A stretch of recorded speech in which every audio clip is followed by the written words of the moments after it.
Hi everyone, I hope you are all doing well. My name is Riya Bansal and I am a first year IPM student at IIM Rohtak. And today, on behalf of Road to IPM, I am going to conduct a VA session on the topic Subject Verb Agreement. So let's get on with it. Before we begin, let's have a word from our sponsor. This video is sponsored by Unacademy. Unacademy offers live classes on various competitive exams including IPMAT, TUJAT, NPAT and various other BBA exams. About 2 weeks before, they started their comprehensive 1 year and 2 year live batches. This course includes live interaction sessions with experienced faculty, recorded lectures so that just in case you miss a lecture or you want to watch the lecture again, you can do that unlimited number of times.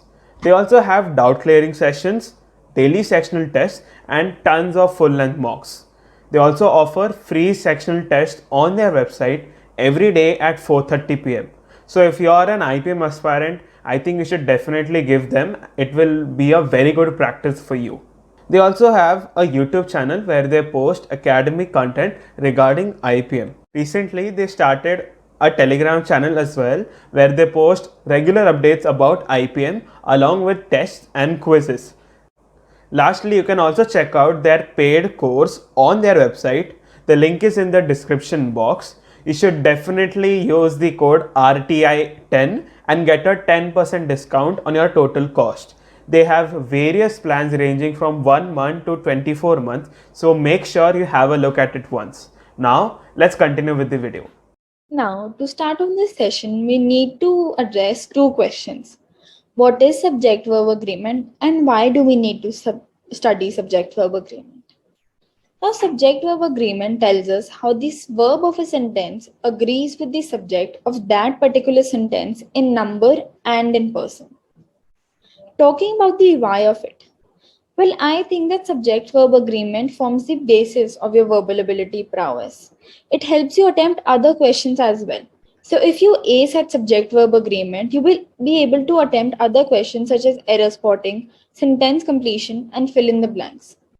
So, to understand this topic, we need to understand the basic thumb rule of subject verb agreement, which states that a singular subject will take a singular verb and a plural subject will take a plural verb. For example, Virat Kohli is stepping down as RCB's captain after IPL 2021. Ranveer Singh is the husband of Deepika Padukone. In both of these sentences, our subjects are singular. Virat Kohli is a singular subject and Ranveer Singh is also a singular subject, and therefore both of these sentences take a singular verb. In the second part, you see that a plural subject will take a plural verb. For example, olives and corns are two of my favorite pizza toppings. Olives and corns are two things and therefore form a plural subject. Sam and Harry were caught bunking school today.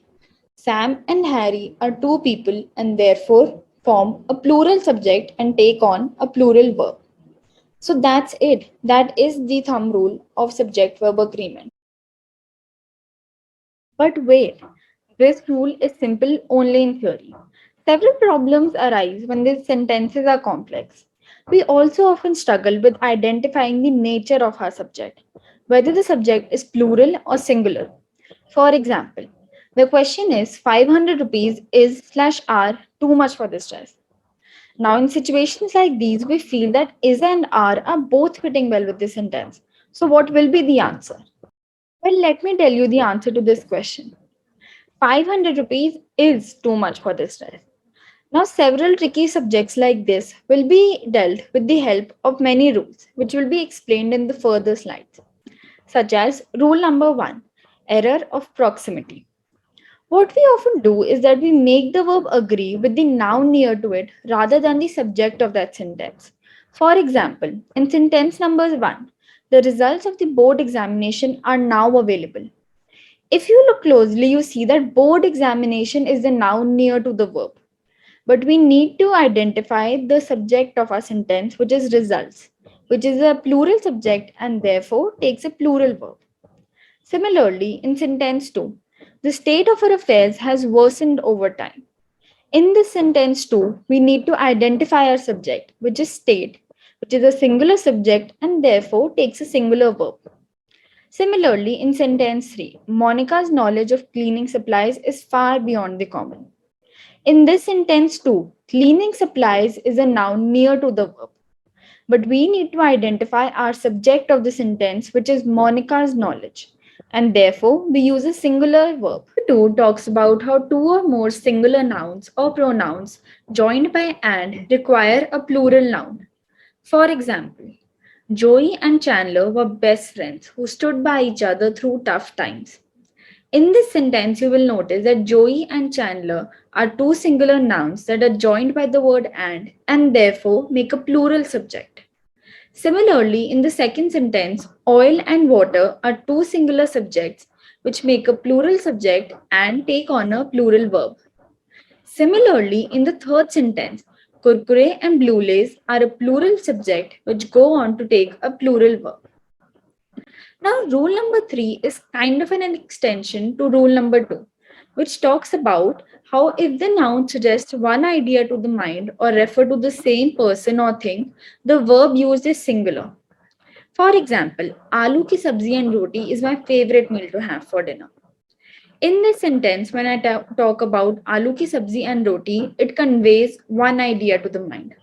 Similarly, when I talk about how bread and butter is a staple breakfast food, I feel that bread and butter conveys one whole idea to the mind and therefore I use a singular verb. In the third sentence, you will see that the director and owner of this company is coming to the event.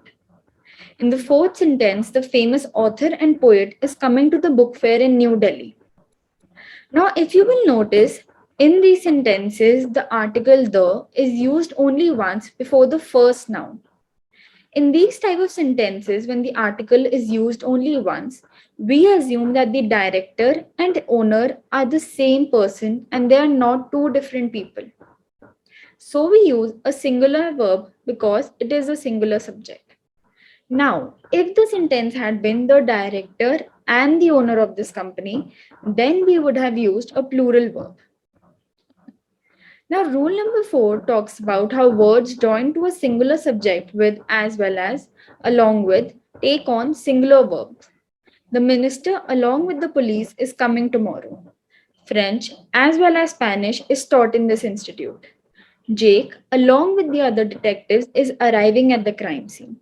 In all of these three sentences, a singular subject is joined to other words with as well as and along with. In these type of sentences, we use a singular verb. Now, rule number 5 talks about how two or more singular subjects connected by either or, neither or, nor require a singular verb. For example, in the first sentence, neither Michael nor Sam was ready for what transpired in the meet. In this sentence, we have joined two singular subjects, Michael and Sam, with the help of neither nor, and therefore they take a singular verb. Similarly, in the second sentence, we have used two singular subjects, jam and butter, and connected them with the help of either or, and therefore they take a singular verb. In the third sentence, happiness and sorrow are two singular subjects connected by the word or, and therefore take a singular verb. Now, rule number 6 is also kind of an extension to rule number 5, which says when one of these subjects in these type of sentences is plural, the verb is taken according to the subject nearest to it. So, if I see that neither the director nor the employees were present at the event, we have taken the verb were according to the subject that is nearest to it, that is, the employees, which are plural in nature. Similarly, in the second sentence, either the principal or the teachers are going to take strict action against us. In this sentence, too, the teachers are plural in nature and therefore we have used a plural verb according to that.